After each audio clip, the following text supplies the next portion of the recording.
Rabbi Azoi. As Rosh Hashana approaches, let's ask ourselves the question: Charata, the first step to tshuva, and guilt, are they the same thing, or is there a difference between them? So let's start from the following place. The Gemara relates that the great Shimon HaTzadik once came across a Nazir who he was extremely impressed by. This Nazir had beautiful long locks of hair, and Shimon HaTzadik asked him, "Why is it you decided to become a Nazir?" A Nazir, in addition to abstaining from wine, at the end of the period of Nazirus, has to cut off all of their hair. The young man responded, "I work as a shepherd for my father, and one day I was shepherding his flock, and I went down to draw some water, and I caught a view of my reflection in the water, and I saw how I looked.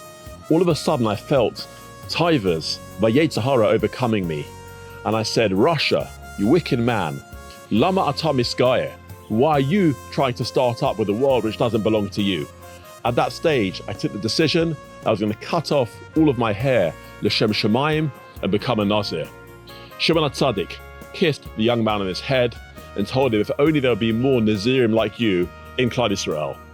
So let's analyze this Maisa. So the young man saw a problem and took action. Why was this so praiseworthy that for Shimon HaTzadik this was the only Nazir he was ever impressed by? My high. Rav Shlomo Wolbe was born in Germany in 1914.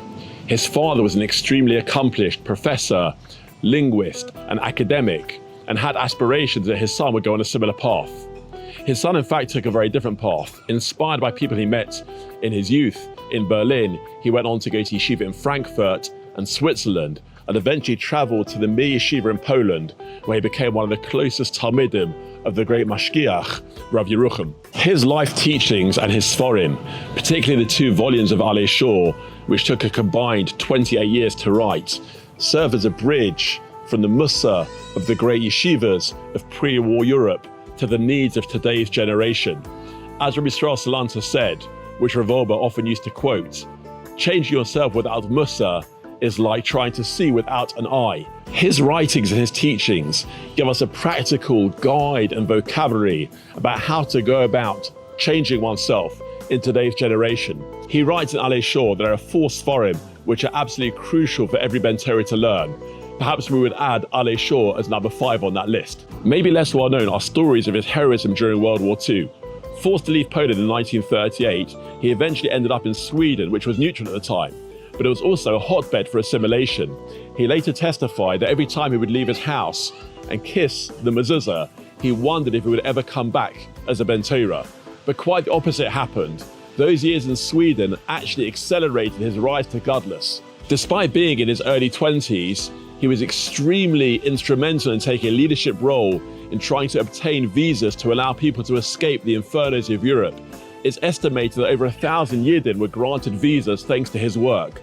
And he also acted as a crucial linchpin in transferring aid, which he received from America, onto the Mir Yeshiva in Shanghai. In 1946, he moved to Eretz Yisrael.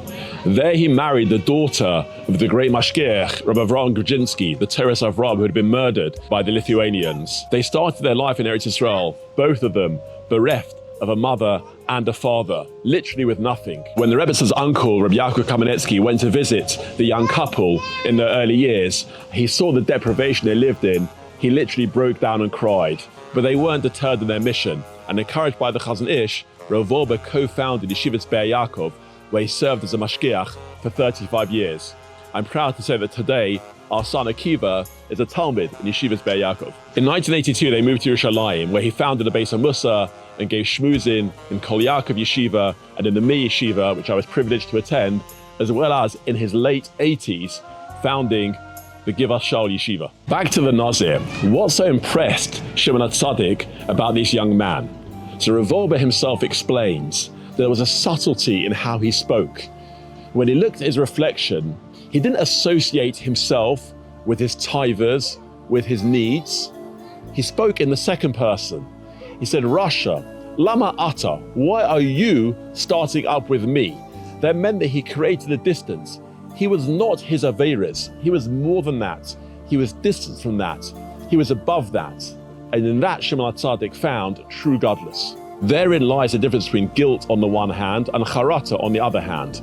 Both of these relate to what I did in the past, how I see myself in the present, and what it means to my future. Guilt, and I heard this definition from my parent Siegel, means the Averas I did in the past, I don't think I can escape them. Right now, I associate myself with them. So I think probably in the future, I'm just going to carry on. Myself and my Averas, they're one big package, impossible to unravel. That's depressing and demoralizing. Masha'en kein charata. Rabbi only explains that charata means asking myself the question, what was I doing with those Averas? How could I have stooped? HaKadosh Baruch Hu breathed in me in Nishmas Chaim. He gave me chokhmah in my leiv. How could I have done that? That means my response to my Averas is to distance myself from them, to see that I am above them. They are not me, like the young Nazir chapt. And that message that I'm above and beyond my Averas, I can create a distance. That's empowering, that's uplifting. This lesson, not to get overly stuck in the actions of your past, but to rise above them, was not limited to the Kozle-based Medrash or to Rav Wolbe Sforim.